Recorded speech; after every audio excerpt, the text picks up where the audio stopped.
गिलगित बल्तिस्तान में किसका होगा राज? पीपल्स पार्टी, पीटीआई और नून लीग में कांटे का मुकाबला जारी। 23 नशिस्तों पर पोलिंग खत्म होने में 2 घंटे से भी कम वक्त बाकी। वोटरों की लंबी कतारें, ख्वातीन और नए वोटर्स पुरजोश। इस दौर में बर्फबारी के बायस लोगों को वोट डालने में मुश्किलात। कहीं अमले की कमी के बायस पोलिंग सुस्त रवि का शिकार।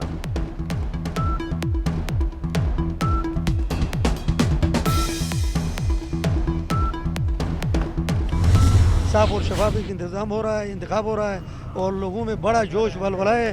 क्योंकि इसका जो इंतखाबी मुहिम चला था यहाँ पर, तो वो चूँकि पुरअमन था, तो पूरे पाकिस्तान के लीडर साहिबान आए थे, तो इन्होंने पूरे वोटर्स को इतना गरमाया है। आप खुद देखो, इतना ठंड मौसम में बारिश का वो है, उसके बावजूद भी तमाम लोग घरों में नहीं हैं, सब बाहर पोलिंग स्टेशनों में। अल्हम्दुलिल्लाह बेहतरीन जिन जिन पोलिंग स्टेशनों में गया बेहतरीन टर्न है। फीमेल जो लेडीज़ के उसमें, बल्कि जेंट्स से लेडीज़ में ज़्यादा टर्न ओवर है।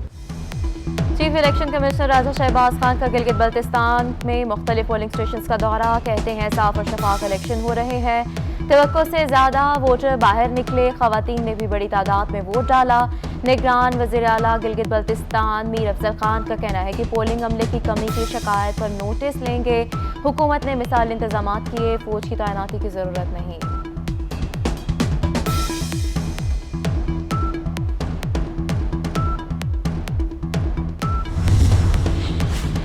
एफआईए में चीनी और मनी लॉन्ड्रिंग की तहकीकात। जहांगीर तरीन, अली तरीन, हमजा शहबाज और सलमान शहबाज के खिलाफ अलग अलग मुकदमा दर्ज। अमानत में खयानत, धोखाधड़ी और मनी लॉन्ड्रिंग की दिफात शामिल।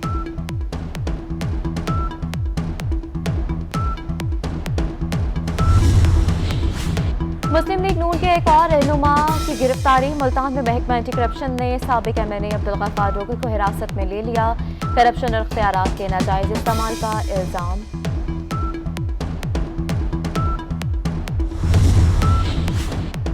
जब नवाज शरीफ की तरह अवाम का मुंतखब वज़ीर आज़म हो तो 126 दिन का धरना भी नाकाम होता है, मगर जब सिलेक्टेड हो तो महज जलसों से टांगें कांप जाती हैं।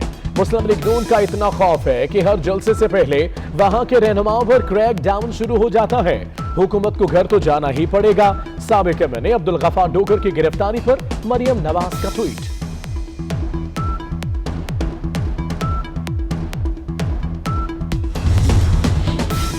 राना सनाउल्लाह कहते हैं हुकूमत लाहौर और मुल्तान जलसे से पहले ही घबरा गई।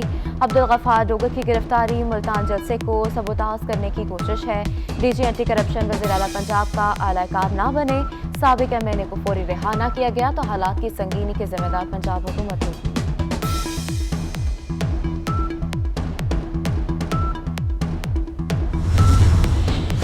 पाकपतन में लीगी एमपीए मियां नवीद का मुबैना तौर पर साथियों से मिलकर असिस्टेंट कमिश्नर पर तशद्दुद। मियां नवीद, उनके वालिद समेत 8 अफराद के खिलाफ मुकदमा दर्ज।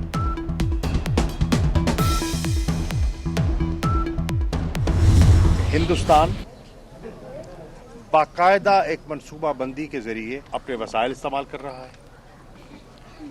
वो अपनी सरजमीन मुहैया कर रहा है।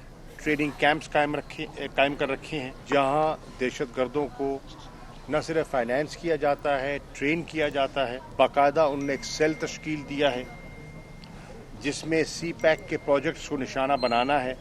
और ये हमने बातें नहीं की, हमने ठोस शवाहिद जो हैं वो कौम के सामने और बैन अक़वामी कम्युनिटी के सामने रखे हैं, इस तवक्को से कि वो इसका नोटिस लेंगे और उनकी तंबीह करेंगे। पाकिस्तान ने फैसला किया है कि हम इसको उजागर करेंगे। भारत मनसूबाबंदी के तहत पाकिस्तान में दहशतगर्दी करा रहा है। CPAC को नुकसान पहुंचाने की कोशिश की जा रही है। भारतीय इक़दाम के बायस खतरे दांव पर लग सकता है। LOC पर भारतीय जारियत को दुनिया भर में उजागर करेंगे। वज़ीर ख़ारजा शाह महमूद कुरैशी की मुल्तान में मीडिया से गुफ्तगू।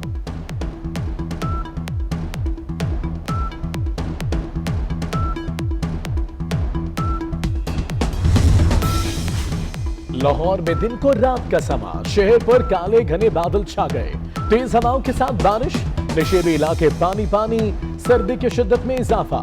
रावलपिंडी, इस्लामाबाद, फैसलाबाद, खारियां, टोबा टेक सिंह, आरेवाला, साहिवाल, गुजरात, वजीराबाद, सांगला हिल, रिहाड़ी, अटक में भी बादल बरसे।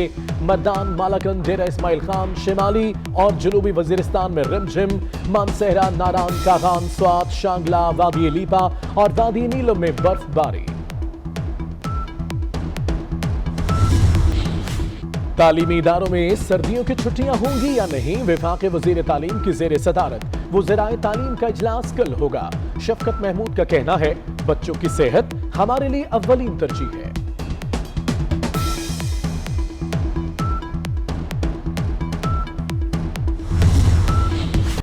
अवाम की आवाज़ 24 न्यूज़ की बंदिश का 76वां रोज़। अवाम पसंदीदा चैनल और हक़ाइक़ पर मबनी खबरें देखने से महरूम। मुल्क भर में सहाफ़ियों और सिविल सोसाइटी का एहतजाज।